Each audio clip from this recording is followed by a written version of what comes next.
3, 2, 1. R.I.P. Tweet. What's going on with Twitter, man? I don't know, man. It seems to be that the Twitterverse is collapsing. Am I being too forward in thinking that it's collapsing? Well, I just did not expect a full-on Elon Musk heel turn. Wasn't he always a heel? When was he a babyface? I thought when he was sending people to space and getting people electric flying cars and building them, making them, offering to put them through the ground and shoot them like a bank tube.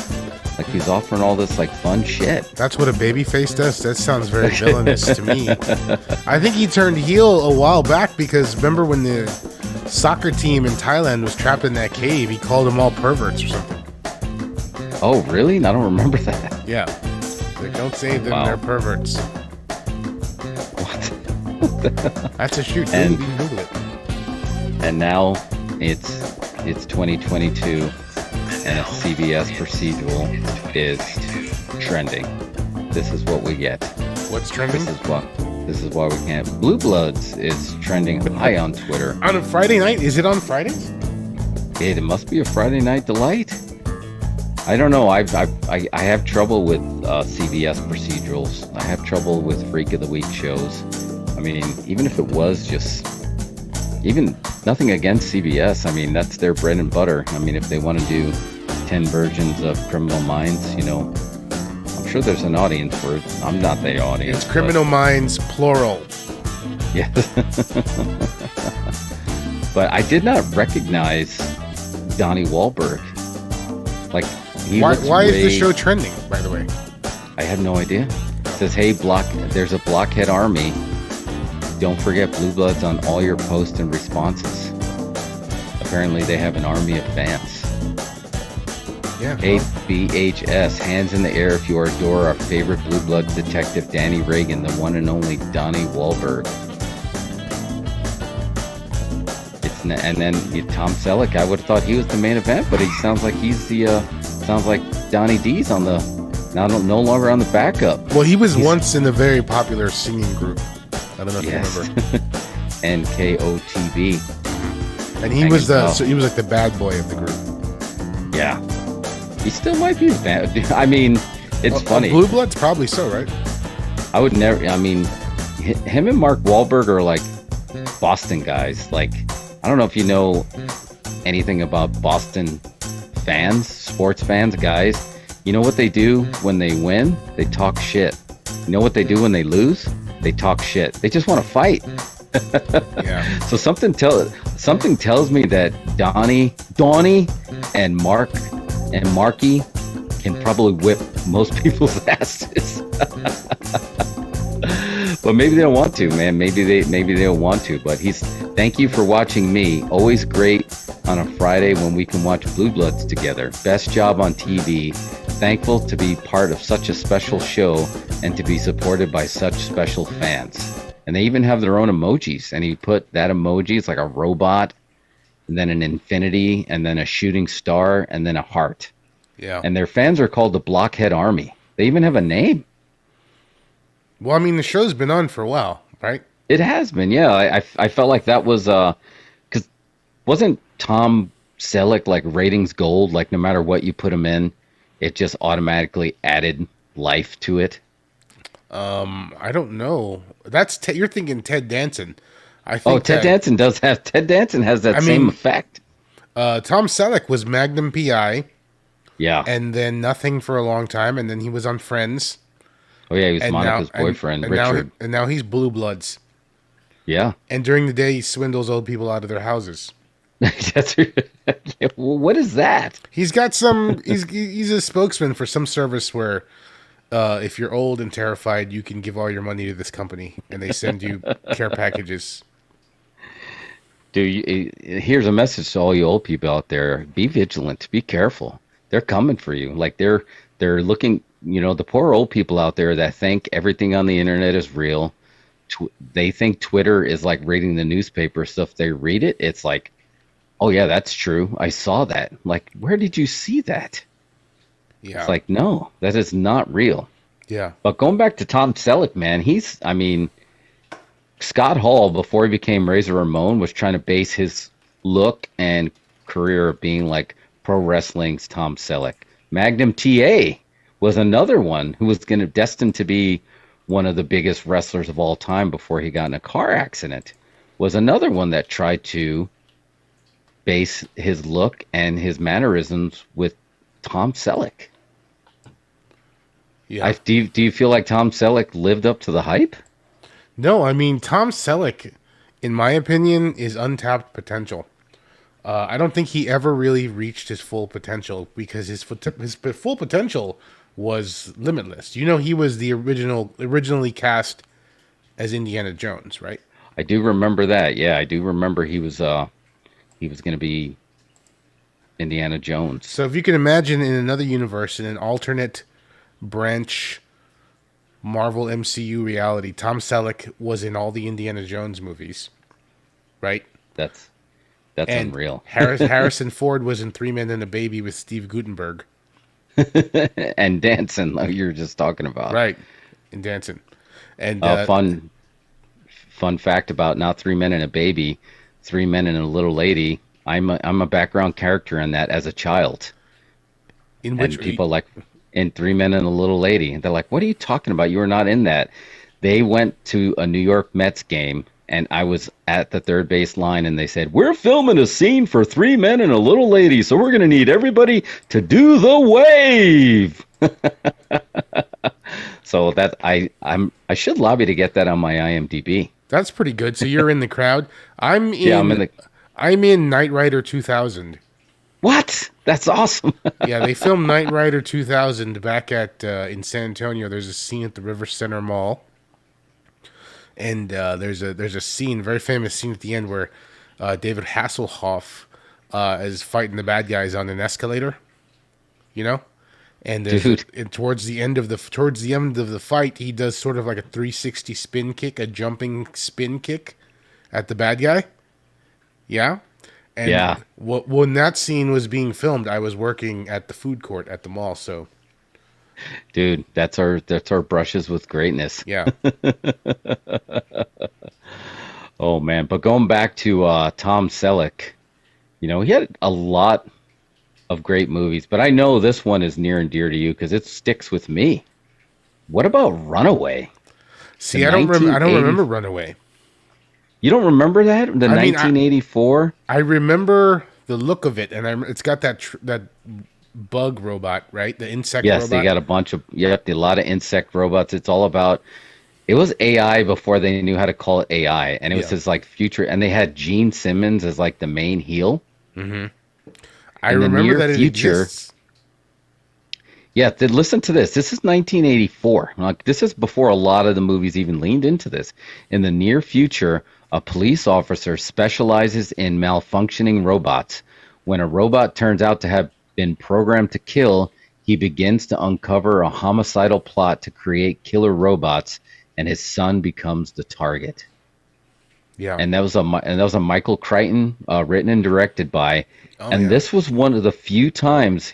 This is how deep cut we're going with Runaway. It had a Ring doorbell before anyone knew that what it was, because that's your first glimpse into Gene Simmons as a heel at the doorbell. Like, that's how they spot him. He was in the Ring doorbell. They spot Tom Selleck in the Ring doorbell? No, they spot Gene Simmons coming in there posing as a repairman.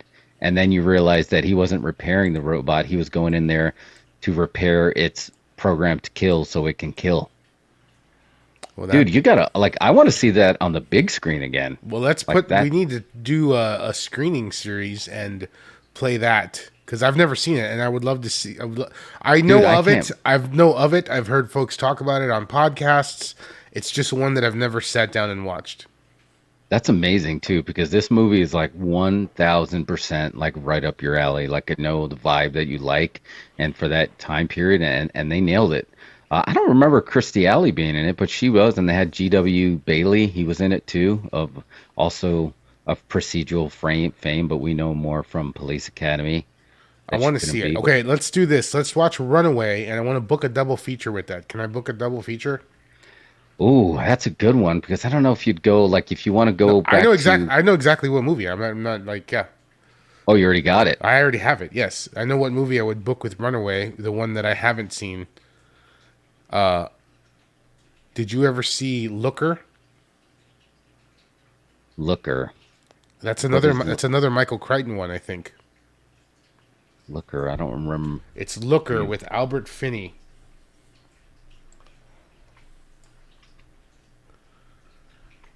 What is the? Oh, that's 1981. Yeah. Written direct. And yep, Susan Day, James Coburn too. Is that Michael Crichton? Yeah, that's Michael Crichton. Yeah, I thought Yep. so. It was another Michael Crichton one. So this Three one of was four models who had plastic surgery done by Larry after a computed list are dead. Neither cops nor Larry believe they're suicides. Larry investigates and stays with the fourth model. Who's behind the list and the murder? Oh yeah, this looks great. This looks great. What a double feature. yeah, Runaway and Looker. We should book that as a double feature. Looker, you've never seen Looker. It's got this. You know how No. it's got one of the best movie weapons ever. The film, I can't even remember what the plot is. I know it has to do with models and hypnotizing models, but there's like a hypnotizing gun. And like you can see in this photo here, Albert Finney has the hypnotizing gun, and he's wearing the special protective glasses that protect you from the hypnotizing gun. So basically, they shoot you with this hypnotizing gun, and you just black out for like 4 minutes. And so like, yeah, those shoot you with the hypnotizing gun, you'll black out, and you wake up and you don't know what happened. I love that there you have Brett the Hitman heart glasses too. Yeah, and this that- is that's the defense. 1981. That's the defense. So, yeah, what is this floor that they got here? That's like old school laser walk suit. Wow, this is like again. Well, obviously it was Michael Crichton. I mean, Michael Crichton was no joke. It's still. Wow, that is great.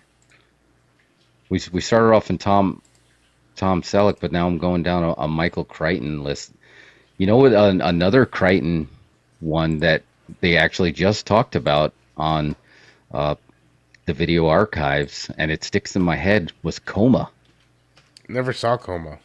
Coma was another one that had a young Tom Selleck in there, but this Coma was 1978, and it was one of those ones that my parents were like, no, you're not going to like it, whereas he just had the doctor murdering people by inducing them into comas.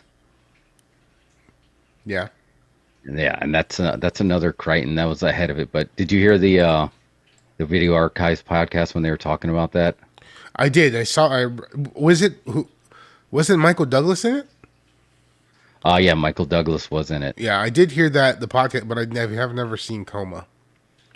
Yep, when a young female doctor notices an unnatural amount of comas occurring in her hospital, she uncovers a horrible conspiracy. It's got Rip Torn. What is it about Rip Torn? Like, oh, that movie can't be serious. It's got Rip Torn. Yeah, this is like young Michael Douglas too. Yeah. Yeah, this is definitely one of those movies that were like back then. Imagine your life hangs by a thread. Imagine your body hangs by a wire. Imagine you're not imagining. You're in a coma. Yeah, I mean, that sounds good. Yeah. It'd be good. Like, I gotta say, in our very digital times, sort of like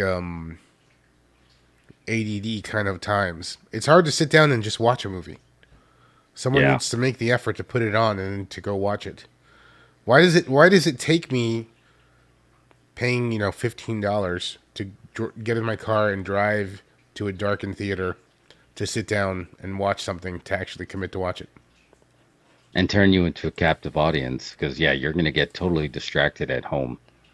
I'm having more success with movies at home when I hook up the headset to my TV, so I'm forced to be immersed audibly, and then I turn off the lights, but not completely off. So it's like setting the mood, and I have a little more success. But all it takes is a dog and a cat, and you're done. You're done. You're out of the moment. Because what would happen if you're in a theater and a cat started walking around and meowing? You're gonna get lost. Why is there a cat in here? That would be slightly distracting. Yeah. Yeah, so but I'm all for that double booking that you have. Runaway and Looker. So here's another thing. Like, if he also did The Terminal Man in 1974, Yeah, that's right. which is George Segal. Yeah, hoping to cure his violent seizures, a man agrees to a series of experimental microcomputers inserted into his brain, but inadvertently discovers that violence now triggers a pleasurable response to his brain. Dude, that's crazy. And then it's got, what's that actor's name from The Thing? Donald Moffat. Who's He was that? in The Thing. Which one in the thing was he? He is. Let me pull up his name. What year was The Thing? Thing was 80. He was Gary with 2 R's. So he definitely was one of the guys that was tied into the. Oh, he's the one that was sitting there and he just climbingly asked, "If you untie me from that fucking couch." Yeah. Oh, that guy. Yeah, he was in a lot of stuff. Yeah. Yeah, that guy's. What else did we know him from? He's been in a bunch of movies. I know him from It's hard to say. oh yeah, he's Twilight Zone. Oh God. I had no idea. We got a Dose Incredibles discovery here. He is the tax man on Popeye. So when you went to Paul Dooley and he said, "I will gladly pay you Tuesday for a hamburger today," he was the tax man. Yeah.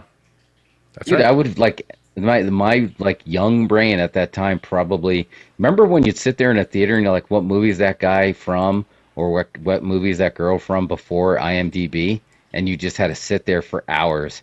And my mom used to be like, "Please, Jeffrey, I beg you, find out where he's from. It's going to drive me crazy." So I literally had to become a human IMDb and sit there and just like Filofax through my brain to see if we can figure out where he was from. I remember just how happy. That's a were. That's a great game for the show. You just booked it right there. Here's a new game for the show when we have a guest. It's called "Where's He From?" And you just show an image of an actor.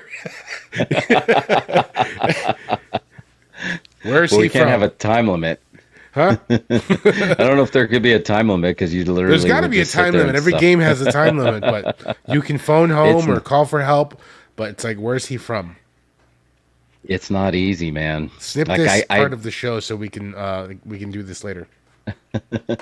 I try to figure out like how like I can't think of the last time I was able to remember where somebody was from. Oh, I know. The last time I did that was the guy from. No, I can't remember. What's the Office show on that we were talking about on Apple TV? Oh, Convergence? No. Holy shit. Severance. Severance. Yeah, Severance. That guy, he's in the Uber Eats commercial. He's like, "Yeah, I'm a pretty famous actor." It's like, "No, I'm not, but you know me as that guy from that thing, Yeah, and I need the money." It's pretty clutch. he's got a sweet Clutch. career though. He's in Marvel too. Is he a Marvel guy too? Yeah, he's a recurring Marvel guy. He's the one when he was like, "Hey, Spider-Man, do a flip." Oh, that was And then he comes out later. He comes out later in like Shang-Chi, and he's filming them on the train. Oh Something man. like that. Well, I definitely he feels like he's that guy that's about to bust through because he's enjoyable. He's that guy that you want to see. You feel better when he's on screen. He was good. Yeah, he's good. So he was in that. But that was the last time I was able to spot where somebody was from without hitting IMDb. So I can't wait to do this. Where's he from? I'm gonna book that. I'll produce that. Fine. well. Well, Randy said I should give him his proper name, Randall Reeder. He says that's a known thing in Hollywood that you're like an actor that nobody knows, then you're an actor that they know your face but they don't know your name, and then eventually you become to where they know your face and they know your name, and then there's even another level above that. Yeah. Where they know what? If they already know your face and your name, what else? They know your face and name, but you're a megastar, like you're just elevated to another level. Yeah. Like they already know your name and your face, but you're a superstar. Do you think we're at that level already? I don't know if you just put like if you're recognized from YouTube videos, but it's funny that probably what in the next 10 years, it's probably already happening that YouTube personalities are going to be the new actors and celebrities. Like I feel like actors are becoming just actors again, right? Like, but if they don't have like a known something going on online, they don't necessarily always know who they are. Yeah. Right? Didn't William Hurt say, R.I.P., that somebody asked him to take a picture and he assumed it was for him? And then, like, no, they wanted to take a picture with a YouTuber and he had to actually take the picture for William Hurt. Yeah. Who the hell knows? Nobody knows who William Hurt is anyway. Yeah. Yeah. There was, there was, at the church on Sundays where I help out sometimes, they were interviewing the kids and they were asking the kids what they wanted to be, what they wanted to grow up, and half of them said YouTubers. Oh my gosh. Fireman, astronaut, YouTuber. How is that a career? I don't know. I mean, it obviously is, since a lot of people do it for a living, but no, I guess I meant like not in the sense like a career, but like I guess on career day, do YouTubers show up at their kids' school? Yeah, I mean, if you happen to be the son of a YouTuber and you invite your dad in for a career day, that they may know him. Yeah, man, that's pretty incredible. But speaking of that, we have a YouTuber that's about to make a huge payday by heading out overseas and main eventing the biggest international show for WWE. And you didn't even know this was happening. You got Roman Reigns in the main event against Logan Paul, and it came out today in the press conference. His brother's going to be in his corner. Jake Paul gets more heat than Logan Paul. Yeah. Like Jake Paul was the one that was like trying to fight people in the crowd at that WrestleMania. They have heat in Saudi Arabia? I think Jake Paul has heat. He has US heat. I don't know if he has international heat. We're going to find out. But like, do you think to have Roman Reigns versus Logan Paul at the top is a good move? Like, I'm assuming Logan Paul, well, YouTube is international, right? So, and we know that the Saudi prince, he pays money for the guys he wants to see. That's how we got Shawn Michaels out of retirement. That's how we got Undertaker to go one match over the match he should have. Goldberg always comes out all the time. Do you think he chose Logan Paul? Like, does he know, the prince know Logan Paul? No, but the prince's kid. The prince's kid knows Logan Paul. Yeah, the prince's kids, and then they can enjoy it together. I mean, here's the thing about Logan Paul. I think he's made for professional wrestling. I think it's a great career move to have him pivot into pro wrestling, and I think it's a great move for WWE to have him. Yeah. He's like this God, and Miz isn't old, so you don't want to say he's this generation's Miz, but he's this generation's Miz, because Miz came from MTV, The Real World, to become pro wrestling and had to prove himself, and now is a Hall of Famer, right? He knows how to work. He's only missed one. He's only been hurt one time. Like, he's like the most reliable hand that they have, and he's like the double Grand Slam champion. Logan Paul is even more athletically gifted than The Miz is. This guy is like a legit shoot athlete. I think him and Roman dude I think there's going to be some stiff shots in there. I mean, yeah, I could see that being a thing. He's a professional boxer. I could imagine Roman having some heat with having to fight the YouTuber at the prince's birthday party, but like, dude, that's all it is. It really is just the prince's. I mean, we got to tell you. You think that it's in the B's, right? Like this is $1 billion show. Like, you think he's paying that much? How much do we think he's paying? I would have no idea what the cost would even be. I'm sure. Well, the rumor is a lot of these guys. Cheap. No, I mean it's it's millions. Like each of these, everybody on this card is getting paid millions. And like, yeah, what Logan Paul got, didn't he get like 20 million for the money, the Mayweather fight? Is that what he got? I'm not sure. I feel like he got 20. I think he's getting more for the Prince. Man. And I tell you what, I mean, so let me, I know you're not, you fell behind a little bit, and I did too. Full disclosure, I usually skip the Crown Jewel show for obvious reasons, that there's always, last time the boys were kind of held captive in the plane, and this time there's actually threats of an actual war breaking out. Yeah.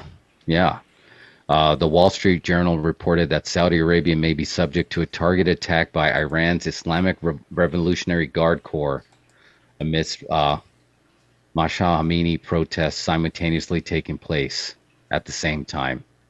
The article states that the attacks were planned for targets in the kingdom. This brought concern regarding Crown Jewel in the upcoming weekend.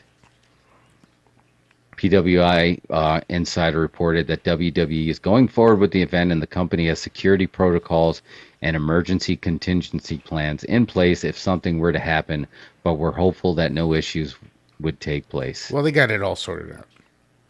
Well, last time again they were held captive, a captive audience on the runway until there were some monies that were not traded yet. So these guys, I mean, it's no joke. It's a big payday, but it could be, I mean, you're far away from home.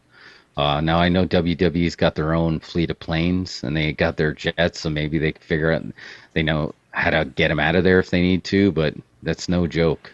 Yeah. So there's always something like this that happens there. Yeah. But anyway, here's so you got Roman Reigns, and the whole bloodline's going, man. So they're all getting the payday. Roman Reigns with Paul Heyman, the Usos, and Solo versus Logan Paul. Not going is the hottest talent in pro wrestling right now, which is Sami Zayn, a.k.a. soon-to-be Sammy Uso. That guy is doing some of the best work of his entire career. But because of his background, he is not allowed to go to this show because of this background. What background? Because of his nationality. Oh. He has a nationality that is not welcome in that country. Yeah. So he's the hottest talent, and he's part of this bloodline thing that's going on, and he can't even go. That's a problem. So yeah, you go. So Uso is going to have his entire family. Logan Paul is going to have his brother Jake. I don't know if you knew this, but the OC is back. The original club, aka the Bullet Club. Luke Gallows and Carl Anderson are back in WWE as the OC. Did you know that? I knew they were back, yeah. Yep, so they're taking on the Judgment Day, the Finn Balor, Damian Priest, and Dominic Mysterio with, man, one of my favorite females going right now is Rhea Ripley. There's something about what she's gone dark in this Judgment Day group. She's doing some of the best work she's ever done. Like being that manipulative girlfriend and talking Dominic into fighting his dad has been great to watch. And dude, she's just obviously, and she's beautiful.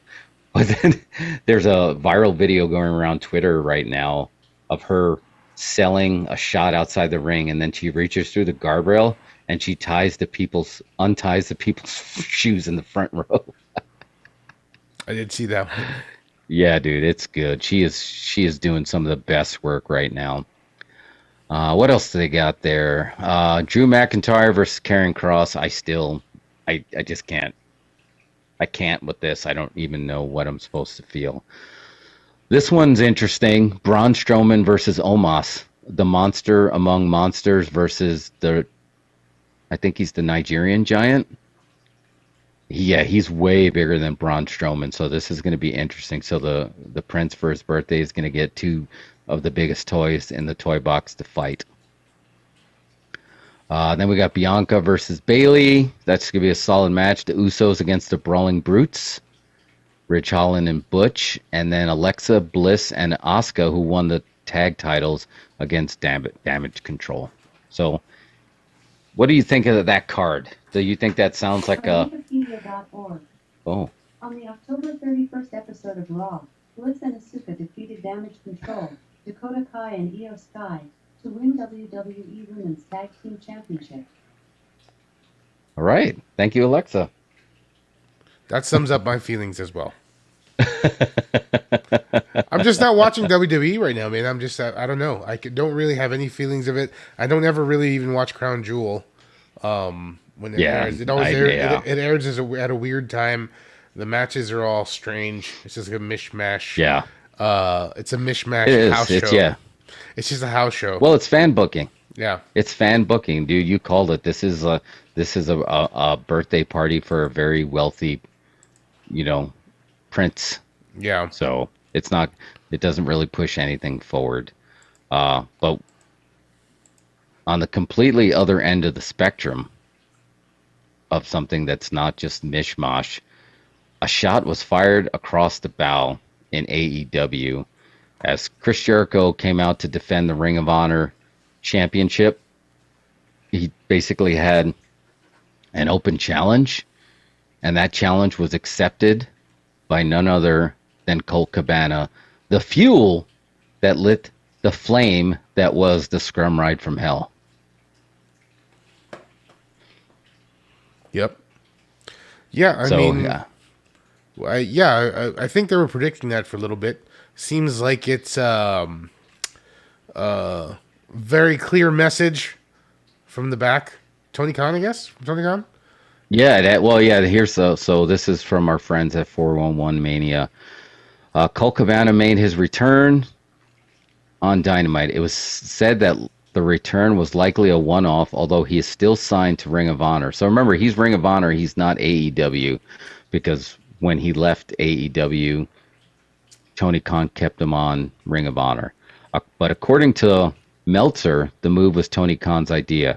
The return was said to be for the locker room and to boost morale. Cabana was given a spotlight on the show after months of being away, even though he is well liked in AEW and has many friends in the locker room.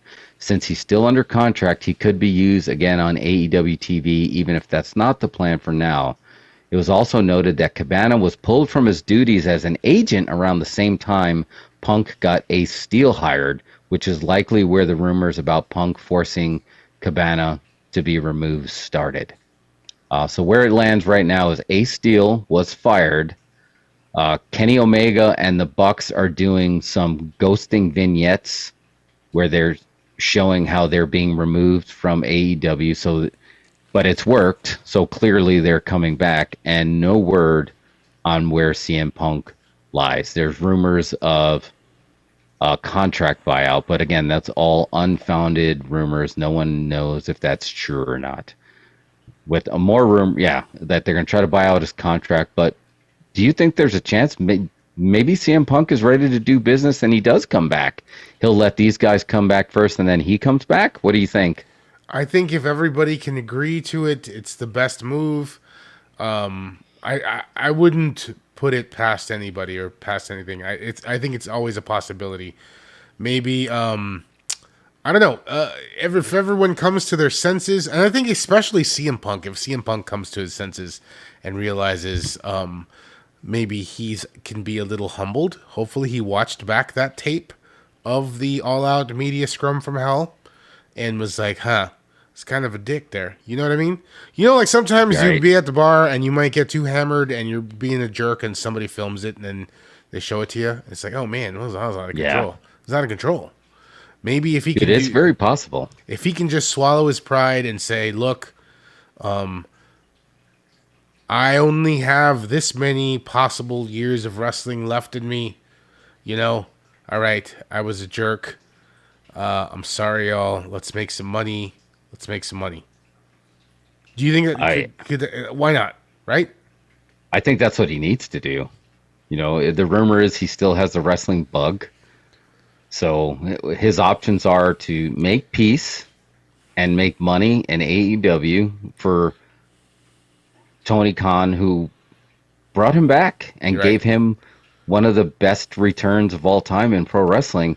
Because his other option, if he has the bug, is that he's going to have to go to Japan or just go somewhere, and they'll pay him well, but he'll have to work outside the country And then finally, his other one is he has to make peace with Triple H. And here's the irony with that. Usually it was Vince that had, everyone had the heat with Vince, and Triple H was the peacemaker to try to he's the one that brokered the deal that got Bruno back.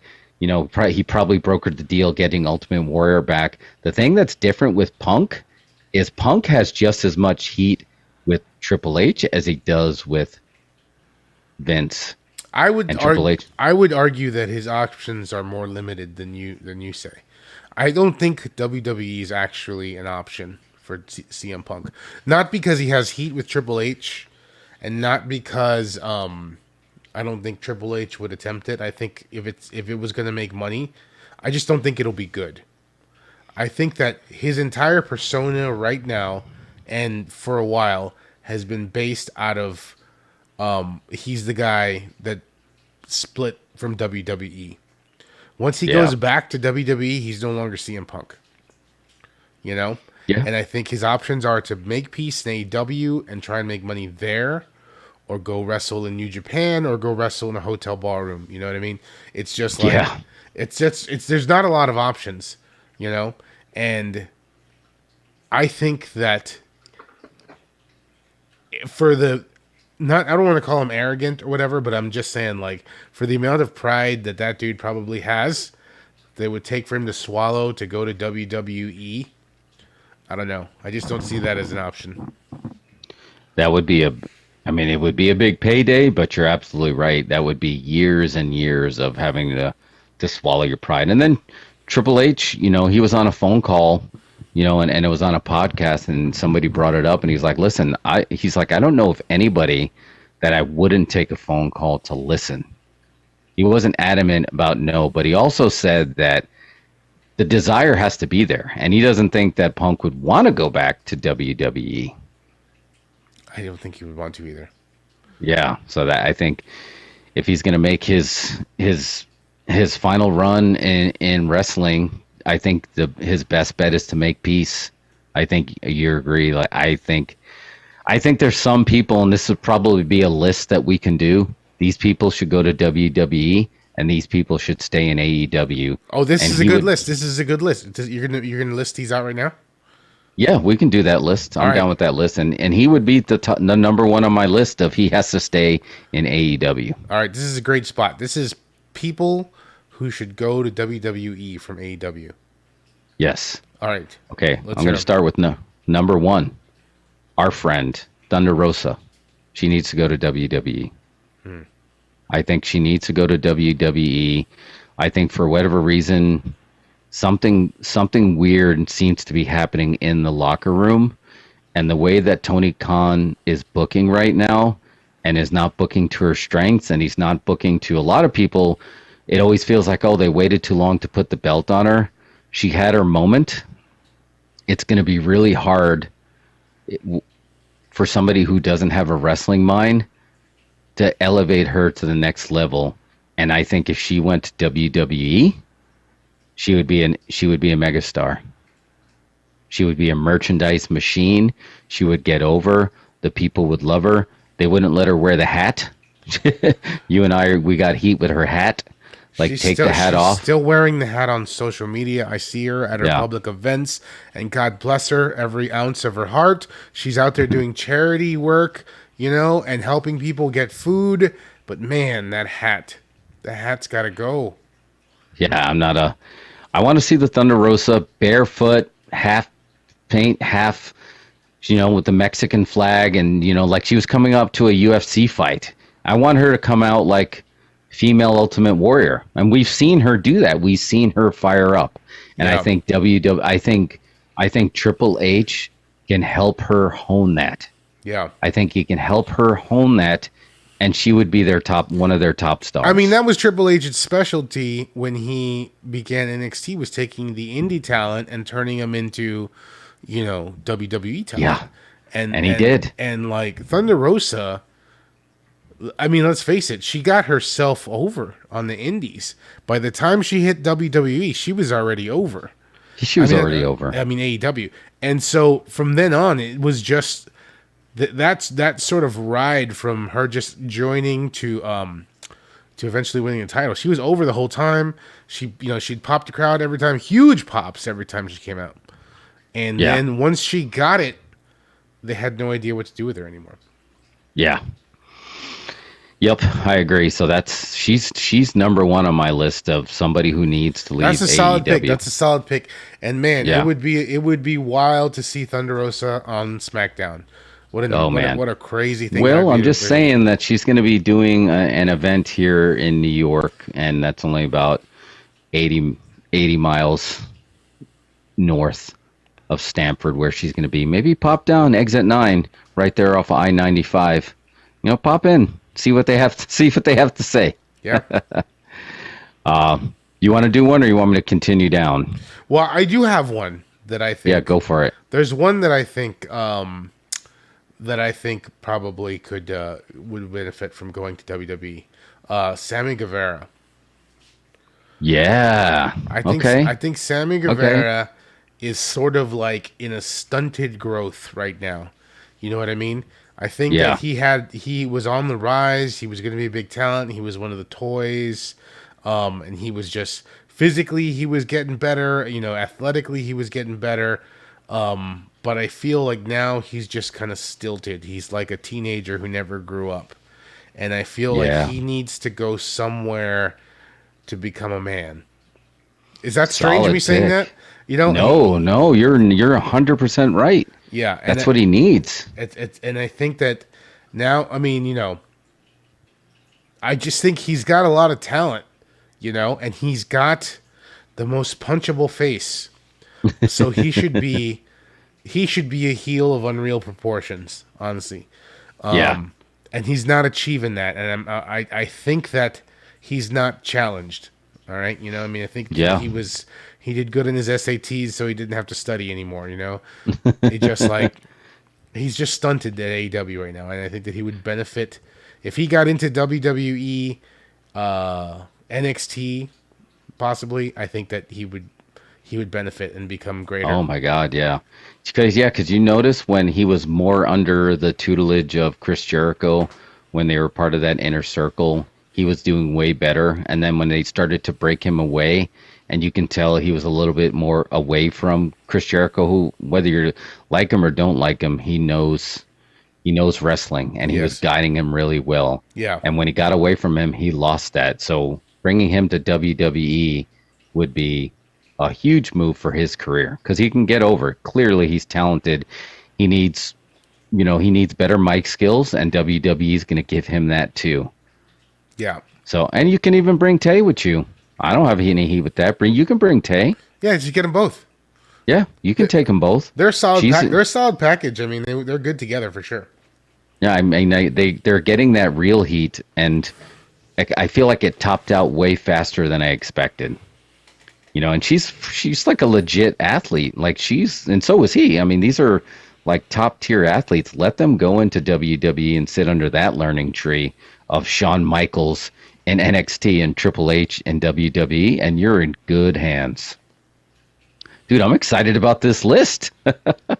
Yes, those are two solid picks. Well, who else do you got there on your list? All right, do we want to go to somebody that should go to WWE back to AEW, or we want to stay in this field and keep going from AEW to WWE? No, let's do this, and then we'll do the opposite side after. Okay. So my next pick of somebody who should go from AEW to WWE is Luchasaurus. Luchasaurus is a super athletic big guy who was probably, out of everybody in AEW, was the most athletic of the big guys and was being used the wisest for his size. Like, how AEW has trouble booking big guys. Right. Guess who doesn't have trouble booking big guys? Yeah.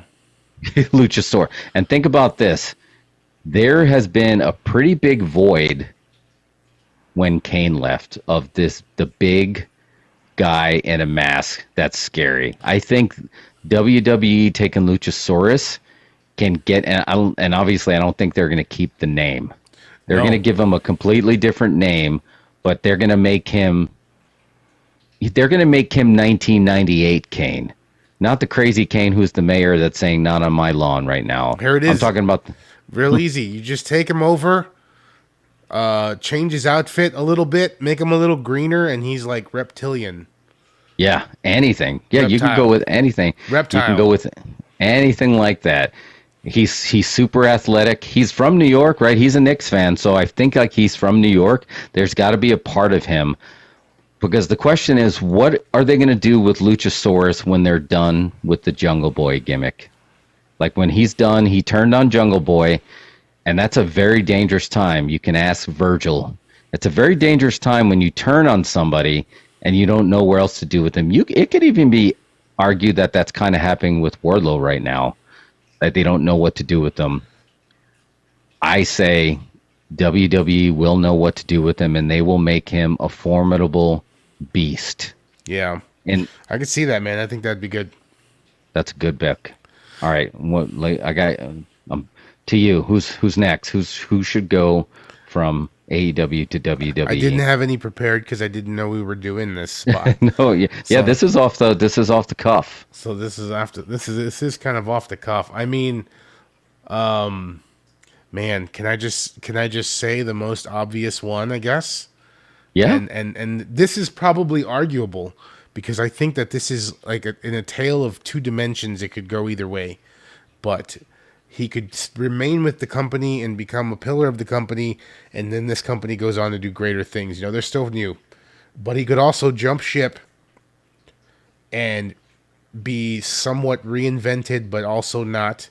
Still continue to be himself, but in this much bigger arena is like MJF.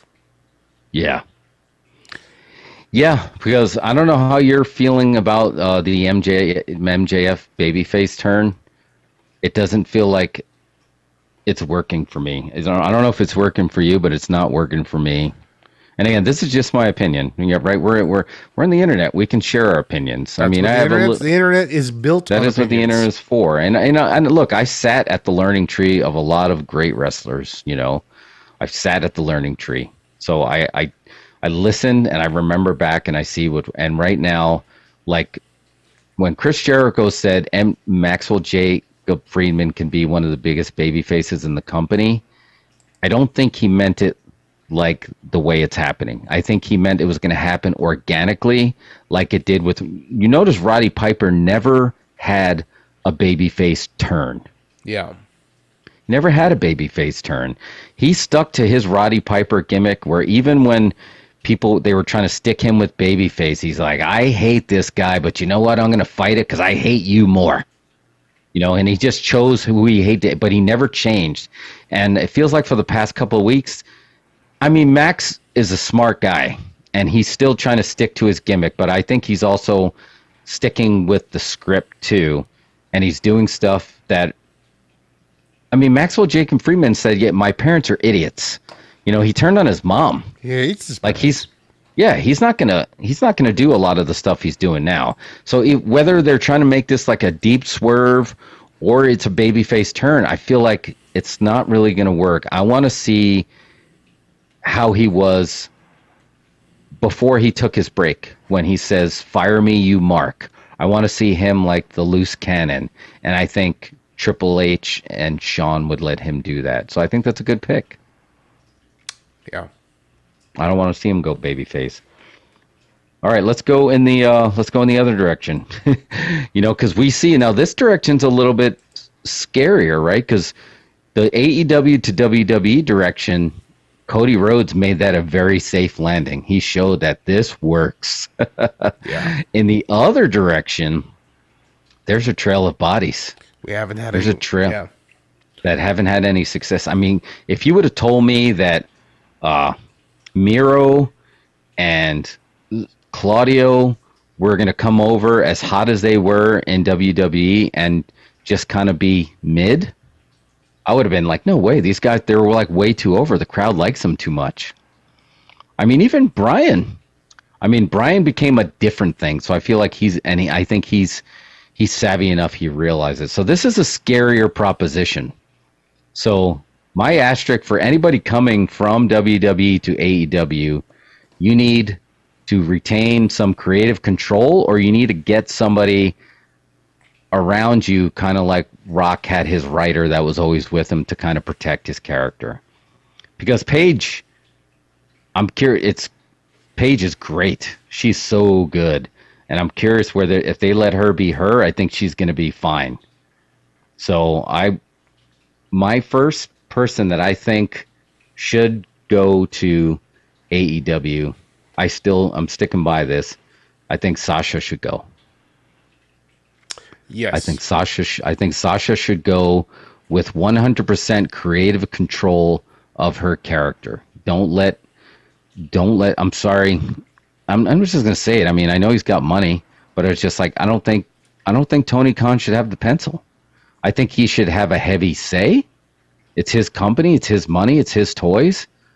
But you need to have the Jim Cornettes, and you need to have the Pat Pattersons and the Paul Heymans. You know, most of Vince's ideas were shit. Yeah. So you need to, if Sasha goes, and if she goes as Mercedes, you need to protect her at all costs. Well, I mean, she needs to have the same level of creativity that Britt Baker has. Because Britt is somehow protecting herself, and she's keeping herself over, and they're not booking her into anything dumb. And even if they just like book her to do a job, she's still Britt Baker. No one cares, and she's still great, and she's still over. Yeah. And I feel like she's one of the only females that was able to do that. Yeah. Well, Sasha coming over is basically your recentering the entire women's division. You know what I mean? Yeah. She's like a reset button, and then you build around her. What does she do if she goes back to WWE? I mean, like she's done. Yeah, she's done it all. She goes back to doing, weekly storylines. We've talked about this. There's probably no point. There's no reason for her to go back. She's done it all there. She's done it all. Yeah. She's a megastar. She's freaking the Mandalorian. Yeah. She's in Star Wars. So no, I agree with that pick. Who do you got? Another WWE going to AEW.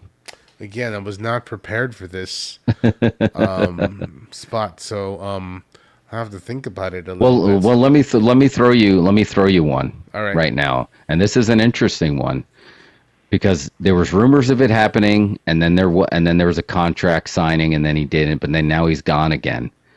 You think Kevin Owens should go to AEW? Ring of Honor legend Kevin Steen. Yeah, I mean, with the entire Ring of Honor being a factor, I think that could be huge. But I don't know. I don't know if he is elevated by going over. No, he elevates the company. Yeah. This is not them elevating him. It's him trying to throw them a bone because he is one of the guys that remained bulletproof. When he went from NXT to WWE, he somehow remained bulletproof from the Vince BS. Every time somebody got over in NXT and then they moved over to Raw, SmackDown, Vince found a way to screw it up. And Triple H works hard to get these guys over. But somehow Kevin Owens was bulletproof to that. Doesn't matter if Shinsuke, Finn Balor, all these ones that came in so hot from NXT just kind of petered out. Remember how hot, glorious Bobby Roode was in NXT? Yeah. How much people were chanting glorious? And then next thing you know, Vince has him with Dolph Ziggler as a dirty dog. Like, what the hell is that? These guys you already screwed up Dolph Ziggler, and now you're going to screw up friggin' Bobby Roode too? Glorious was great. That song?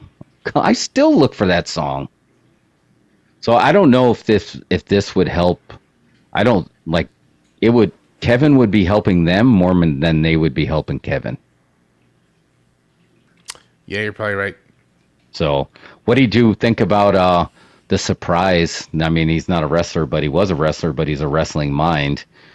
I didn't even know Jeff Jarrett, who was working like live events for WWE, left, and now he's working live events for AEW. And He showed up on AEW dressed as like blonde Undertaker. Cool look, very cool look with the black jack, black duster, black hat. Smashed Darby with the guitar. Well, what do you think about that? I don't know. So I was asking you if this is a good thing. It seems like Jeff Jarrett is he's old. For lack of a better word, this is you're digging deep into the past with him. Is he a benefit? I don't know. Is that reinventing anything? Are you innovating there? Is that innovative? No, it's not innovating. Sure. And it's a coin toss with Jarrett. I mean, obviously you have Jarrett. You know, his dad was a great booker. His grandmother was a booker. I mean, he's got it in his blood. So yes, he should be in the locker room in some way, shape, or form. But here's his two claim to fames. TNA Impact, which is still over. That was him. You know, but remember there was a company afterwards that I don't even remember the name of it. Like when he left TNA Impact, he was a global something wrestling, and he was going to change it. And it never even had, I don't even know if it ever even had a taping. So it's not, so I don't know if he's coming off of any big things of just like that he can rely on that says, this is why you should hire me. But I do think he should be part of a council of wrestling minds in the back. Jeff Jarrett should be a part of that. Should he be in a storyline? I guess that remains to be seen. I mean, people know who he are. People remember the guitar. The guitar shot. I mean, I think he's almost to the point where he's more known for the guitar than even the Honky Tonk Man. Is that a fair statement? Say that again. That Jeff Jarrett is more known for guitar shots than the Honky Tonk Man? Oh, yeah. I mean, it's possible. It depends what era you were watching, right? Yeah, I'd be really curious of, I don't know if we have any YouTube counters out there. Who hit more people with a guitar, the Honky Tonk Man or Jeff Jarrett? JEFFJARRETT. So maybe I got a soft spot on he did a run-in during one of my matches when after Ahmed squashed me, he came in with the guitar. So, but I was a fan of the lip syncing and then introducing Road Dogg Jesse James, and I thought that worked really well, and I feel like that Be With My Baby Tonight song, as time goes on, it's becoming a karaoke banger for pro wrestling songs. I don't know that one offhand. Oh, dude, you'll know it. You can Google it. Spend my time working hard on the go, but the hands on the clock keep going too slow. I can't wait to be alone with my baby tonight. And then it ended up that he was not even singing it, and you had the lip sync. I thought that was great. That was one of the few times during that era, pre-Attitude Era, that it was just like, okay, this actually works. So I'm for Jeff Jarrett. Tony Khan needs to surround himself with wrestling minds, and Jeff Jarrett has a wrestling mind. He just needs more than one wrestling mind. I don't think Jeff Jarrett should be the only one, but he should be one of them, if that makes any sense. Yeah. No, I can get behind that. It's cool. Yeah. I just recall that Vampiro documentary where it was behind the scenes and he was like super hammered in that documentary. Oh, yeah. He had some dark times. He had some really dark times. Speaking of that, here's somebody that we're talking about going from WWE to AEW, but he's not in WWE right now, but he's about to fight Vampiro in a AAA main event, and that's the real one, formerly known as Enzo Amore. Enzo. So, Big Cass is, in AEW as Morrissey. Enzo's not getting booked. And if you watch Enzo on his Instagram account cutting a promo on Vampiro, dude, I was going to actually reply to him like, you know what? Channing Tatum owes you some royalty monies because you, in your hand, you have the true Magic Mike. Because his promo against Vampiro was fantastic. So good. Oh man, he was getting deep, dude. He was referencing Interview with a Vampire. He's talking about the cruiserweight belts. He was talking about the purple belt. He was talking about everything he ever did. He's one of my favorite. Him and I don't think he wants Matt Cardona. He says he doesn't want to be known as Zack Ryder. If he ever went back to WWE, he said, no Zack Ryder. I'm going there as Matt Cardona. But Matt Cardona and Enzo are two guys that found a way to be so over via the internet. Now, I granted, the only difference is I think Enzo gets a lot of heat because, he had those allegations against him, and he was found innocent. But I don't know, that doesn't mean people are going to forget all about it. Where Matt Cardona is clearly known as like a huge wrestling fan. But I think they both do a great job of getting themselves over. But if you listen to Enzo on the mic, you're like, and how does this guy not have a major job somewhere? He's got issues with management, yeah? Yeah, I think so. Big Cass didn't. Like, he showed up. He's in AEW. But I feel like those two together were better together. I'm sorry. Like, they had the same dynamic that Luchasaurus and Jungle Boy had. The big guy and the small guy. But the small guy still could, whip ass when needed. So I would be curious what would happen if they did hire Enzo. But maybe there's something that I don't know. Maybe there's some locker room heat that nobody wants him there. And that's a very fragile locker room right now in AEW.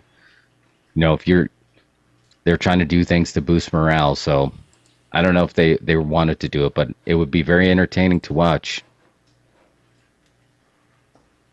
For sure. Cool. You want to Iggy into one last spot? Yeah, let's do it. So I'm going to let you run with this one because you're going to need to, but it is one that's near and dear to my heart. It's the Roku original, Weird, the Al Yankovic story, starring Daniel Radcliffe as Weird Al Yankovic. So just listening to this, Weird Al stands at the precipice of greatness next to some hot dog buns when he has another eureka moment at a party packed with Yankovic's real spiritual influences, including Andy Warhol, Gallagher, Elvira, Tiny Tim, Divine, and Pee Wee Herman. The ascending parody artist is challenged to show his skills on the spot and come up with another parody. And with accordion in his hand, his bandmate hand farts, and suitcase providing percussion, Daniel Radcliffe's version of Weird Al turns Queen Another One Bites the Dust into Another One Rides the Bus, lip-syncing Yankovic's voice with the same volcanic intensity as Eminem's rap battling for his life in 8 Mile. It's one of the many sarcastic flashes of genius in this biopic, but it does not have barbecue attendee Salvador Dali reacting Weird Al will change everything we know about art. Wow. That's just one scene that's describing. And that scene sounds fantastic. It sounds like a fabulous fever dream. Okay, so you said you don't know how to watch this. It's on the Roku. I have Roku, so if I just turn on my TV and it just shot the Weird Al movie at me. I didn't really have to even do anything. And it's pretty good. It's very okay, so this is my Weird Al biopic halfway through review because I only watched the first hour before we went live. Dude, that is great. Halfway through review. Yeah. The first hour is good. It's got a very okay, so this has a very UHF vibe. Yeah, it feels classic. like UHF. Like this is something that would be on that channel. What is it? U62. This would be on one of the parodies on U62. It takes all the conventions of a music biopic and just does them to the max. It's good. It was really funny because in the movie he writes "Eat It." You remember his hit song "Eat It"? Oh yeah.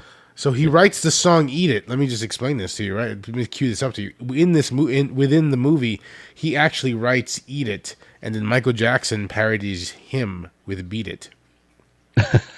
Really? Yeah, which is the way it is in the biopic. So the whole thing about the biopic is it some kind of like fictional recounting or just him? Is it him parodying biopics? It's him parodying biopics, yes. Okay. It's all false, and then he dates Madonna. Madonna is like his Yoko Ono that corrupts him. And really, in the end, she just wants him to parody her songs all the time. That was her true motivation. But who is it? Evan Rachel Wood is great as Madonna. I liked it so far. It's low budget. You can tell it's low budget, but it's really well done, and it's packed with cameos. Every single person, everybody's a cameo. Every role is cast like by somebody. It's just like, where's he from? That's the entire movie is a game of that. That's the game show where he's from. JJ, what's up? That's what JJ is going to be our first contestant for. What's up, JJ? Because he said, that's such a great running gag in the movie. But yeah, he can play. Where's that guy from? Yeah, every single role is cast by somebody you recognize. I think in the first frame you have Lin-Manuel Miranda. Every time I hear that voice said out loud, I hear Hank Hill singing it. That Lin-Manuel Miranda singing those songs. Anyway, he's like in the first. Jack Black is in it. Like every comedian you've ever heard of, everybody you've ever seen in a show that was comedy related is in the movie. I don't have a Roku, so I got to figure out how to watch it. Yeah, that's how do you end halfway through review, which I think is a great title for a video. I'm halfway through review. I'm halfway through. What I really liked the first hour of the movie. I can't wait to get back and watch the other 45 minutes. Shout out to Roku for providing this movie to us for free. What a weird world we live in, where we've been anticipating this movie for months. And it just arrives at your house for free. You don't have to do anything. Just on a free device. Just nothing. I don't have to buy a ticket. I don't even have to sign up for an app. It's just here. Yep. And look at Roku was the boyfriend that they told TiVo not to worry about. Yep. Now it does. And now it's a production company. It will shoot ads at you, so that you have to be prepared for that. But that's not that jarring to me. I think some folks that you show them an ad, they lose their mind. It's like they cannot focus for 90 seconds while they play 3 ads. It's like, no, they're pulling their hair out. Why are you showing me this? They're like trying to hack the computer and make it fast forward against its will. You know what I mean? It's like, no, just let the Geico ads play. I could live with a Geico ad. I don't bother. At least you're in the ballpark. It's some of those other ads, like don't show me. No, I don't have that rash. Why are you showing me this? Like, what in the algorithm, what in the Reese's peanut butter fudge do you think I have that rash for? Yeah. So, do we want to? I know that was supposed to be the last spot, but do we want to talk about Twitter troubles? I know we only talked about it a little bit. That was supposed to be the main spot. That's the main thing I put on the freaking thumbnail. But we were supposed to talk about first. We talked about wrestling for 2 hours. I know. I'm just so confused because, again, speaking of wrestling, we're still trying to figure. Like, you don't think that Elon Musk ever had a babyface turn, and I thought that spaceman Elon Musk trying to be Tony Stark, sending people to Mars and having cars that can be electric and fly, I thought that was his babyface turn, but now he's just like, but he's trolling everybody, right? Like, is he trolling, like, is there anybody safe from his trolling? Is he trolling anybody? Honestly, I thought he's trolling. I felt like he's trolling everybody. I don't know. Do you have to be funny to be a troll? No, I don't think so. I don't think you need to be funny to be a troll. I think it's like a weird level of Andy Kaufman, but I think he's enjoying it. Here's funny. One of the Twitter mods actually had to put a warning on one of Elon Musk's tweet, because you know how they do that? Like, if you say the C word, please go to the CDC guidelines for facts on this. They had to put one of those bumpers on one of Elon's tweets that's saying that, you should just search it on Twitter. It's like Twitter engineer filters Elon Musk. No, I saw that one. Yeah. Oh, you did see it? Yeah, it says that he was doing misinformation on his own thing. Yeah. Yeah. But isn't there just a weird party? Like, you think there's a part of you that this guy's just doing, like, what is he doing? What's the end game here? Well, Is he Ashton Kutcher? Is he trying to punk the world? Is he Ashton Kutcher or is he Lex Luthor? I don't know. How smart do we really believe this guy is? It's like people out there are so quick to say, oh, rich people are so dumb. They're all dumb. You know, that's the thing, is they're just really dumb and they have a lot of money. Here's the thing. Okay, look, let me just bring this up. Did you go out and vote? Yes. Yeah, I did the early vote. Yep. Got out and voted, yeah? We Yeah. are 5 days away from an election or something like that, okay? We're Yeah. 5 days away from an election. The most influential social media app, the thing that got Trump elected right now, is collapsing. Or is it collapsing, or is it just about to be in a free-for-all? Because starting Monday, Elon would like to charge $8 for folks to have verification. So I don't know what that means I don't even know what that gets you or what. But That's a head scratcher to me. Like, look, I get. Oh yeah, one of the fired and Twitter engineers shut down Elon's account on the way out. That's hilarious. Here's the thing about the verification check. The verification check was to help maintain the integrity of the tweets. So, like, if Stephen King is you can't just have some rando pretending to be Stephen King that says, I hate horror movies.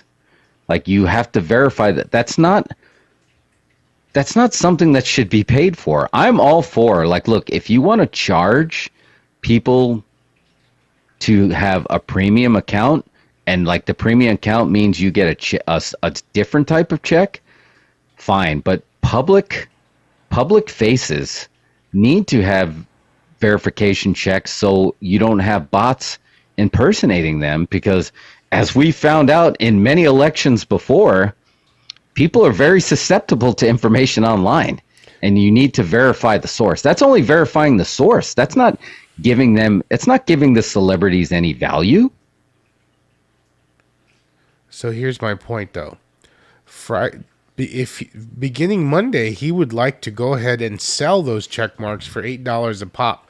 So if that's the case, that means anybody with $8 gets a check mark, whether you're, a famous celebrity like, Keanu Reeves, or you're just Joe Blow with, eagleclaw.freedomfart.com website. And, you're posting all kinds of crazy stuff. Now, that could possibly happen Monday. Tuesday is the election. So the biggest source of news now for most people on social media is Twitter. What happens if Twitter on Tuesday is completely unreliable? Because check marks mean nothing. Nobody's policing. He's fired a lot of the moderators. And there could be just crazy misinformation running rampant on Twitter on Tuesday, the day of the election. That's terrifying. That's what I'm telling you, is like, either he is the dumbest person alive or he is Lex Luthor.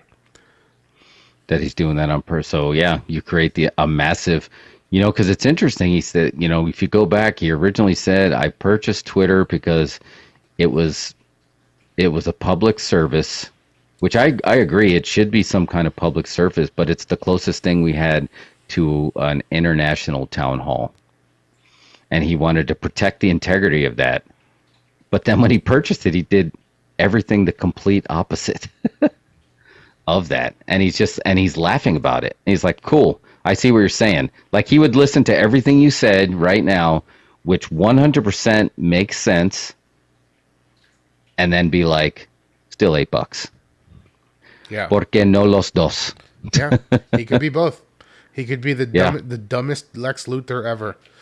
But, like, I don't know, man. It could be weird. And, like I said, NDA type stuff. I've heard from peoples and companies that they're pulling their Twitter ads with no specific reasons. Just that we have decided we're not doing it anymore. We're not making a statement. We're not making any kind of a brand decision. We're just not advertising on Twitter anymore. Wow. So, and usually companies with money to advertise on Twitter are more in the know than, folks like us. Yeah, that's Well, that's telling, right? You do have to, anytime something bad's going, or good, you follow the dollar. So And if the dollar, I'm interested to see where we are on election night. I think that could be wild.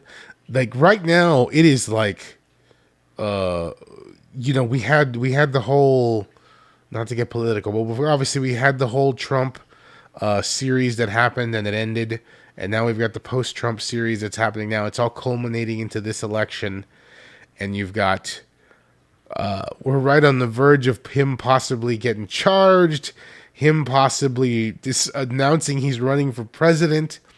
Literally, the news channels are debating whether or not he could be president from jail. That's what one news channel was debating earlier today. It's like, Trump! I thought you were talking about Elon Musk. yeah, That's so. Well, a red versus blue. We grew up. Anyone who watched the movie Colors, Robert Duvall, Sean Penn. We know you can't have two colors running like it's some kind of sports team and you're doing one versus the other. You need to bring people together, not separate it apart, dude. I don't know about you or JJ. I don't know. When I went into that parking lot to early vote, it was a madhouse. Like, you had people running up to people in the car wanting to talk to them. It was like that. I felt like Robert Hayes in Airplane, where I was just like trying to walk to my gate and I'm like bobbing and weaving past all these people. And I'm like, Scientology! How about Buddha? It's like, what is going on here? It's just like, and the first time I went there is at the grocery store, and I'm like, I'm just going to get some food. Like, don't talk to me about that. But when I actually went to do the vote, I was like, eyes down, and they were all over me, man. And it's just like, man. And again, it was just like, wow, you guys are tailgating right now. This is what I do before a Jets game. Like, you guys are tailgating. This is nuts. It's serious business out there, and people are out there. I don't know. It's wild that it took this for people to get interested in the elections, because now it's just like they're doing you're right. They're doing elections like it's a sport, and folks are out there rallying for their teams and camping out in front of the voting boxes now. Folks are like setting up lawn chairs in front of the voting boxes to just like watch folks vote. It's just like, this is crazy. This is the most most boring thing you could ever possibly choose to guard is a voting box. Yeah, JJ, we were probably at the same spot too. You had the same thing. You got attacked, but you know why we get it? Because we saw Star Wars. We know that if you're not careful, democracy is fragile, and when it did die in Star Wars, it died to thunderous applause. Yeah. There was never a heel turn. There was never a heel turn in public. The heel turn happened all behind the curtains, and everybody else was being manipulated. So if you really want to understand politics, don't make fun of George Lucas talking about blockades and the Trade Federation. He was warning you. He was a prophet. He was a prophet. He was ahead of the curve.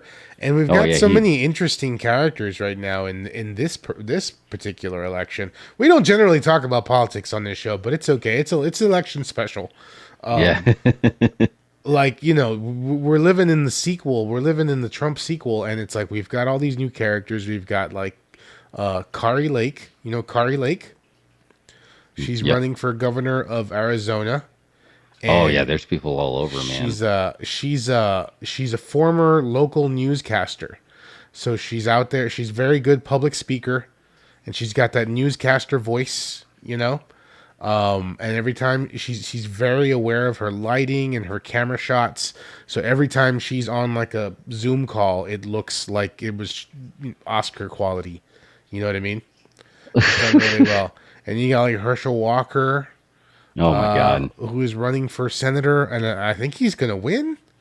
Dr. Oz, what is going like? All kinds of like wacky characters. Is it really? Are you really? Like, again, and I'm being serious when I say this. I'm being serious. What makes you think that somehow when they turned on the super collider that we didn't create a parallel timeline where where where Biff has Gray's Sports Almanac, where shit is just bonkers. What makes me believe that that's not the case? I think that could be the case. Yeah, that's terrifying. That feels like we've it's gone so loco that it feels like Back to the Future Part 2 was a documentary. Yeah, I mean, we're living like basically we went through Back to the Future Part 2, right? And basically Marty never got the sports almanac back, so Biff continued to run the hotels until he became president, right? Yeah. And now Biff has been in an alternate Back to the Future Part 3, Biff is president. And now we're past that as well. We're like in the sequel boot of Back to the Future where Biff was president, and now all these other Biff spin-offs are going to run for office. So this is somewhere like Back to the Future Part 4 or 5 is where we're living right now. Did you see the tweet from Christopher Lloyd? No. So he had a tweet, and I didn't go back and see what it was about. Let me see if I can find it now. Yeah, this is all tying together. I know he did a Halloween tweet. Yeah, I know. Oh, what can I spell?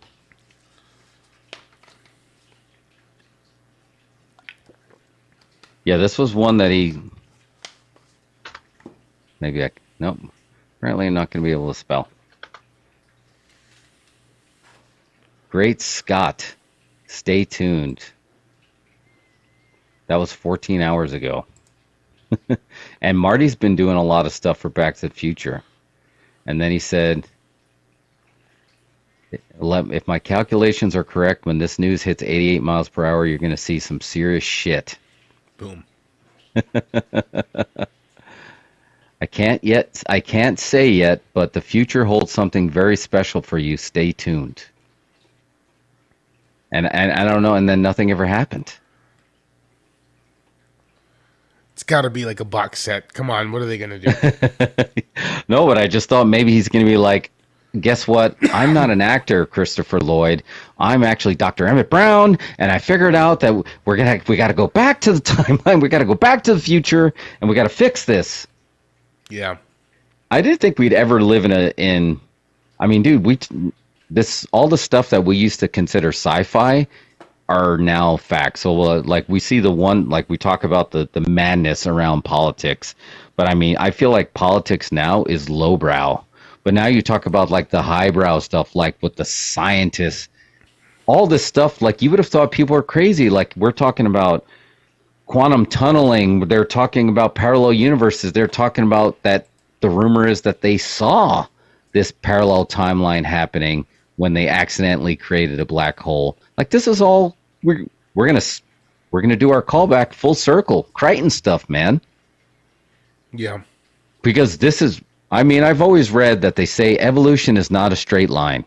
You don't all of a sudden, you don't just keep coasting at a straight line. That there's dips and there's peaks and there's valleys, and clearly we dipped into a massive valley. Yeah, it's true. Yeah. And then, like I said, and then we got one person that I thought was going to save, like you said, one of the most important resources in the world, which is proper information. And he's like, nah, I'm just going to troll people. Yeah. And I didn't put two and two together, like you said, with the election coming up, because that is going to be how people are getting the information out there. Now, how are you going to verify that all this stuff on election day, people are going to say, oh, that's not true, or no, that's not, like you're already going to have, that's you're adding more confusion to an already confused, like people out there, man. And it sucks. I don't want to like dog people, you know what I mean? But we're nearing the point in time where people just won't believe a fact. You know what I mean? And I could even say, I could even get behind it and say, I understand why it's gotten like that. I understand why people feel like that. But like people don't believe anything. And now you're going to take something that people have grown accustomed to as being a trusted news source, and you're going to make it just completely wild. Could it go completely wild? I mean, I don't know. I got to think that there is folks who, agents of chaos, who would like to do something wacky, are already planning what they're going to do on Tuesday.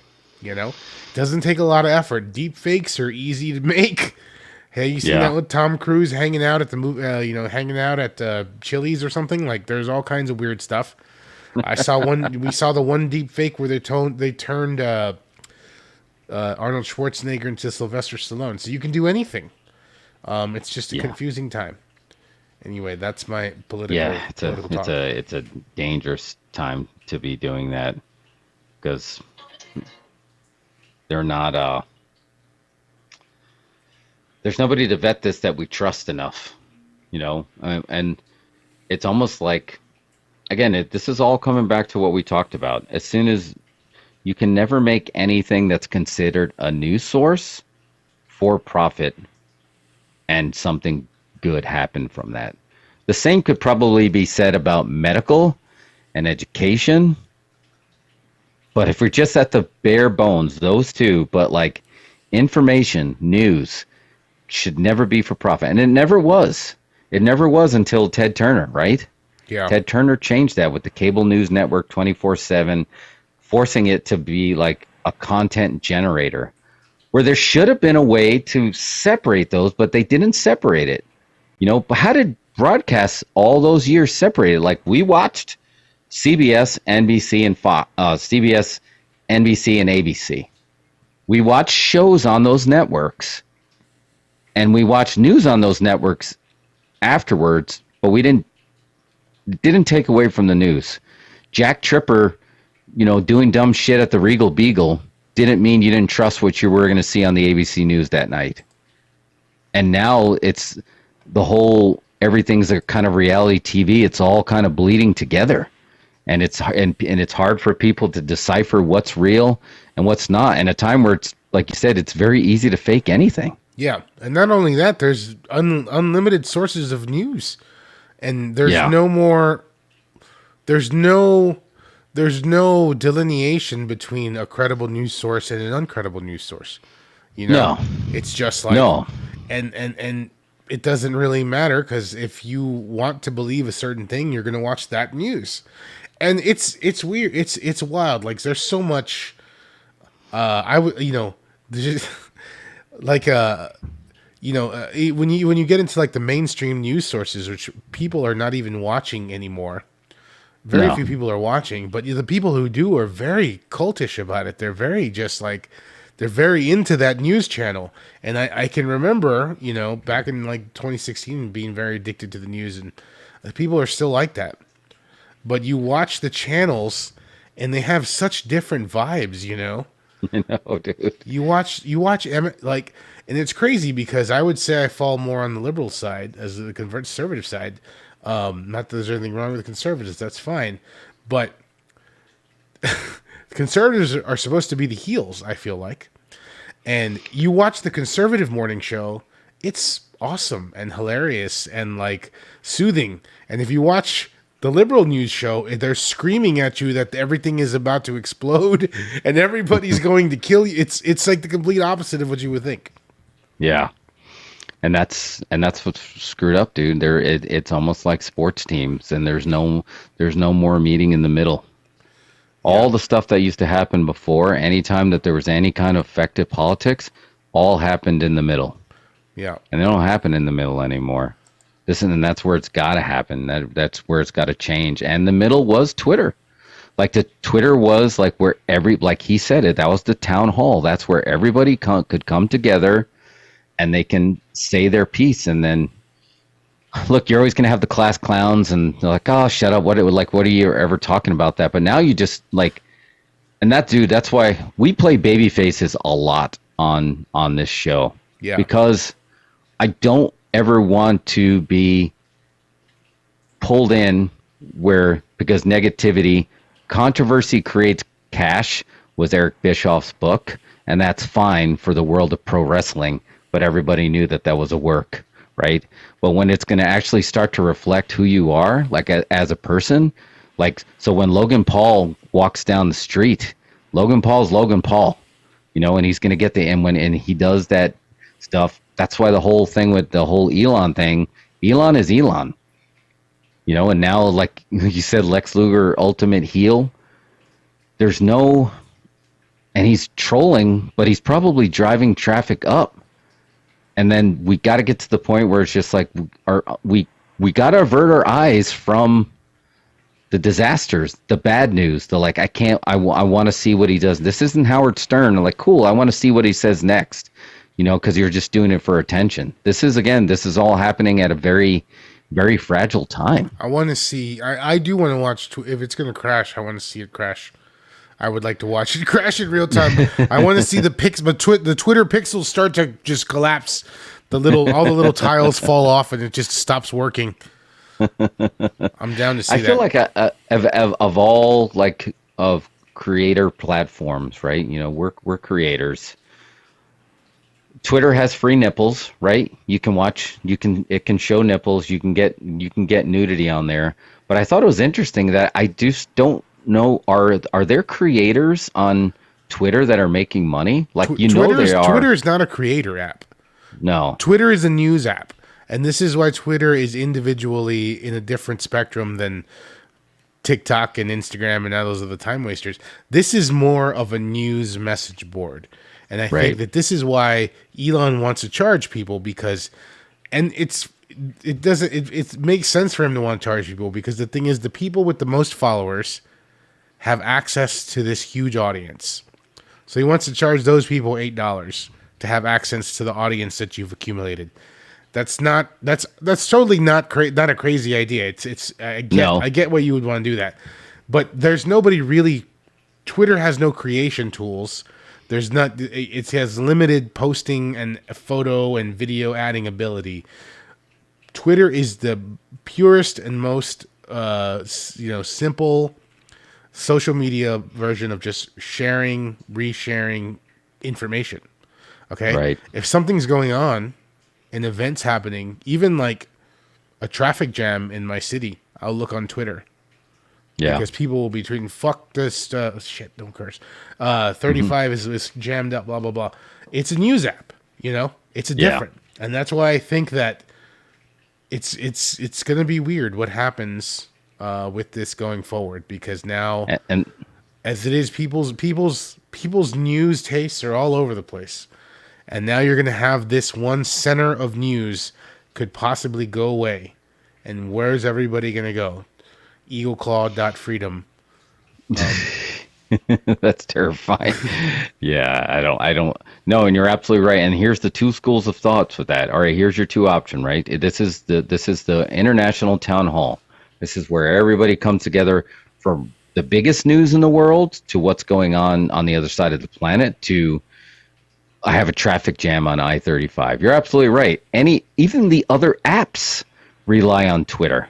Yeah. You see, is Instagram down? Is TikTok down? Is Facebook down? The news. They all go to Twitter. The news, when it wants to report current events, shows you tweets. Yeah. They do. They show you tweets. Yeah. No, that's a big responsibility. And here's your two options, right? And back then, nobody would have thought anything of this. We're just like, it should be twitter.org. Nobody should be making money on Twitter. No one should be doing it for profit. But then the people are going to be like, well, then who's going to control it? And then there's if there's a central agent cover, they're not going to want that. So the other option is what we talked about, what Ted Turner did with news. You're going to have Elon that's going to come on here. It's just like, we got to somehow make this profitable or it's going to go away. So I'm going to just force everybody to do this. I'm going to go after the rich people that have to pay for this. And most of the people who have blue checks probably didn't even know how they got the blue check. They probably had an assistant or an agent get that blue check for them. Maybe some of them didn't even know what the blue check was for. Yeah, I mean, and that's what he went after first. But then what else really is on there that you can use to generate money that's going to keep the integrity of the messages? Other than the blue check. Is there anything else? I don't know. I mean, I don't really know. And this goes back to it should be subsidized by something else so you can keep its integrity. Maybe that's how you keep the integrity, right? The TV shows, Three's Company is why we got trusted news sources back in the day. Yeah. They made the money, and then it was like a library, right? You know, a library is not for profit. And from everything you're saying, Twitter is at that stage. It is an important public news source. This is where it's the watering hole of news. Who's going to step up and make sure and look, it's already it's filled with bots. So it's not like when I say keeping the integrity, like it wasn't some precious source. You know, it did have the news, but it's riddled with bots. But what isn't? But it had a ton. The whole internet might be fake, completely fake. Oh no, that's like 75% of the internet traffic is all bot traffic. Doesn't matter the platform; it's all bot traffic. We should feel blessed when we get real people out there. We know for a fact JJ's real. Real people like JJ who show up on a Friday night. We know he's there, but there's. Have you ever gotten in an argument and then like sat back online? The internet is a work. Exactly. Oh man, have you ever gotten in an argument? That's a shirt. Write that down. The internet is a work. Write that down. That's a great shirt too. Yeah, so you're right. It's going to be interesting how it falls out because he's getting sued too, right? By the California Labor Agency or something. Have you read that? Is that a shoot? He's getting sued because he's unlawfully laying off thousands of people. Apparently, there's some labor laws. I know there's international labor laws, but I didn't think the labor laws there's not many unions left that are protecting real people anymore. You know how this is screwed because Jack bounced with no issues at all. You know what I mean? Jack was no ceremony, no oh, thanks for the memories. It's been a great 20 years at Twitter, y'all. No, he's gone. He disappeared. Yeah. He's out of it. He's I created a monster, and that monster is now been eating itself for years, and now it's going to eat the world, and I want out. Give me 40 billion, and I'll bounce, and you will never hear from me again. What a sweet deal. Didn't even sign an NDA. I mean, didn't even sign a no compete clause. Yeah. He's literally the equivalent of just Rick Rude. He's going to show up next week with a beard on another app. And what a difference a week makes. He probably has no desire to create it again. He's we already destroyed civilization once. Let's not make any more apps. Let's make an app. Let's make an app that grows wheat. That would be a beneficial thing. Let's make an app that grows other crops or cattle. Gets food. Let's grow a food app. Who's the hero? App that makes food for yes. That's the hero is homeboy from MySpace, right? He took his money and bounced. Tom? Tom. Yeah. I feel like Tom has he has for a non-for-profit, but you didn't see him get back in the market. I would kill for just to go back to MySpace. Turn everything back to MySpace. And the worst thing about social media is you got to hear peanut butter jelly time over and over. The internet was such a precious it's such a moody teen right now, but man, it was a precious time. You remember we had people trying to learn HTML code because they wanted to trick out their MySpace page. I remember you could put a theme song on your MySpace page. Yeah, you had people hop on, you had your theme, you would have a blog on there, maybe a background image. It was innocent. You know what I mean? There's not that long ago either. That was not that long ago. Nobody ever talked about destroying the government, right? No. There was no videos of cops murdering young people. It was just, widgets. It was a widget. It was like your bedroom wall, right? Your teenage bedroom wall. You have your favorite song that plays automatically, right? You know, and you have your blog with like your thoughts and funny things that you thought of. You've got little short videos. I mean, man, yeah, It was precious, dude. You know what it was? It was your online trapper keeper. it was. It had all your cool stuff. You put some of your fun stickers in there. Your cool drawings that you've been working on during lunch were in there. Yeah, online trapper keeper. I had the one with the hot air balloons. I remember playing Fountains of Wayne. I want an alien for Christmas every year. I would just put that as my MySpace theme. And then I would have the Santa Claus with samurai swords. And it was just like, and I just felt so good. Yeah. It's like, hey, you checked out my MySpace updates? Yeah. Nobody was like, hey, guys, let's overthrow the government. What do you think? Every time. Yeah, different times. Do you think they'll make a sequel to The Social Network? I feel like they should. Oh, my God. Don't you think that movie needs a sequel now? Yeah. I guess we It got to see 100%. how it plays out. But, like, I feel Yeah, like... because we're not bringing that. We're not talking about them that much. But I mean, they're just in just as much trouble, aren't they? Like, is anyone even going? Are they making money? Are they profitable? Oh, they're super profitable. They're making a lot of money. How? I mean, Russian bots? you pay to push your stuff. No, man.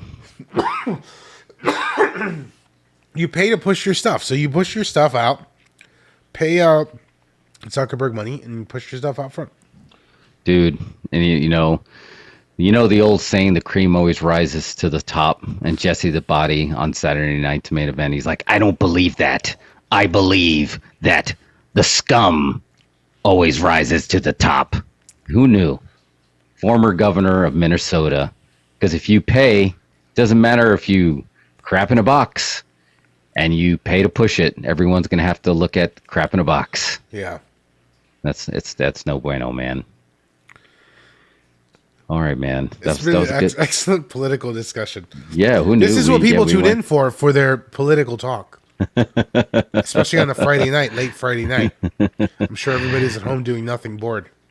And everybody should know that we have no... well, that's not true. I actually worked for a municipal utility district. Look that up. Municipal utility district. So technically, I did work in a governing body. And there was that part of me, like, do you ever go when you vote and you're in there and you see somebody running uncontested and you don't even know who you are, and the thought that goes through your head is, I think I can beat that guy. Yeah, I should have ran. It's like, should I run? Like, do you have those thoughts too, or is that just the pro wrestler in me? I think like about running for office all the time. I would think that would be great, like some small position. Dude, you should be the mayor of Austin. I could do the campaign. Down. I would do my own campaign management. I'm all for. I would vote for Mario for mayor of Austin. Like, you need to protect the integrity. Like, if we're gonna save the world, we have to start. It's one step at a time. Every journey has a first step. Yes, exactly. Who the hell is the mayor of Austin right now? Maybe, I mean, we just voted on it, and I don't even. When the mayor of Austin thing came up, I was embarrassed. I was like, who should I vote for? I don't even know who these people are. And there was like a lot of people on the ballot. Yeah, a lot of people do run, right? Like, again, it's just like but the uncontested one, it's Adler. Like, dude, and again, here I go. You can beat Adler, man. You can beat Adler. What's his gimmick? He doesn't do anything. It's corporate money. That's his gimmick. Just like, why do people think that you need to have some kind of legal background to run a city? Like, I think you do need to have legal counsel. But does the person at the top that's making the decision, right? If you're working and if you're a manager of a company, the best thing you can do is you can hire all the best talent and just be able to inspire them to be the best version of them that they can be to do their job right. Yeah. That's what you could do. Hire well. Yeah. That's how you do it. Dude, Jesse the Body shocked the world in 2000. And he said he got an interview from the CIA afterwards, and they interviewed him and tried to figure out how he did it. Like had in an independent party, a former professional wrestler becomes mayor of Minnesota. And he was great, dude. You read his book about politics, he's good, man. He's smart. He started off small too. He did start off small, and he went from he was on a city council, and then he became a mayor. Then he became the governor before Arnold did. Jesse did. Who thought that Predator produced 2 governors? Mario for railroad commissioner. If I was railroad commissioner, my first act as railroad commissioner, I would demand that Austin Mexican restaurants hire folks to make their tortillas in-house and just knock it off with whatever the hell's been going on for the last 20 years. Because I'm pretty sure there's some sort of treaty, or everybody decided to stand down in Austin and said, we don't need to make tortillas in-house. We can just order the ones in the package. Folks won't notice over here. They won't notice. They'll just... Oh, we notice. We all notice. Yeah, it's just like they'll slap it. And don't get me wrong. Some of these places have great toppings. They load up their tacos with some great stuff. But nobody seems to understand or comprehend the importance of making your tortillas in-house. There should be one person on your staff who's dedicated to only making tortillas all day, and they get paid a fair living wage and benefits. You have my support. I'm with JJ. You have our support. I think this is a great platform to go on. Everybody eats. Everybody eats, ladies and gentlemen. So don't try to pretend that this issue does not affect you. Yeah. Everybody eats. We look like idiots to the rest of the world. I'm just saying, we look like idiots to the rest of the world. Oh, the tacos here are so great. What? Yeah. We're blowing our spots. Yeah. That used to be the facts. That used to be so true. Yeah. Because guess what? We saw the nice lady have her press right there and just do it. And I'd like to shout out to Cabo Bob's, who still makes all their tortillas fresh in-house. See, that's very important. 3 locations in Houston, 1 location in San Antonio, 5 locations in Austin. And Check them out. We need to stop fighting with San Antonio about who has the Mexican food, the best Mexican food. And we need to combine forces. We'll build some sort of monorail so the tortilla making experts can get back and forth. Well, you're the railroad commissioner, so how easy it is going to be built out? Exactly. We'll build the Tortilla Express, and it'll get folks back and forth, so we can actually, like, when we say we have great Mexican food in Austin, that we can be like, we can say it with a straight face. That's all. And then, don't get me wrong, I understand. Maybe like, you go to San Antonio and it's like. San Antonio is like full on, no holds barred, soul food, butter and lard kind of cooking, and that's fine. That's what they do here. And over here, it's a lot less of that. But I think we need to combine the two and find the perfect happy medium, where that we can have a lard-filled homemade tortilla made by human hands, not by Edward Scissorhands thing that the press from Edward Scissorhands. A lard-filled tortilla filled with quality, healthy toppings. Like, you could take one of those really, really fatty, lardy tortillas and fill it with Brussels sprouts, and it'd be delicious. I think it would be great. Because guess what? I think we came from a generation, right, that you knew the ingredients they were putting in there, and like all the stuff that got labeled bad. Is it like, we don't know what's really bad, but all we know is people weren't getting sick then like they get sick now on these not fresh made tortillas. Yeah. I think that's everybody eats the Tortilla Express. I always thought that Austin and San Antonio were the 2 cities we're going to eventually just combine. They should combine. They need to combine forces. They're like roommates from different backgrounds.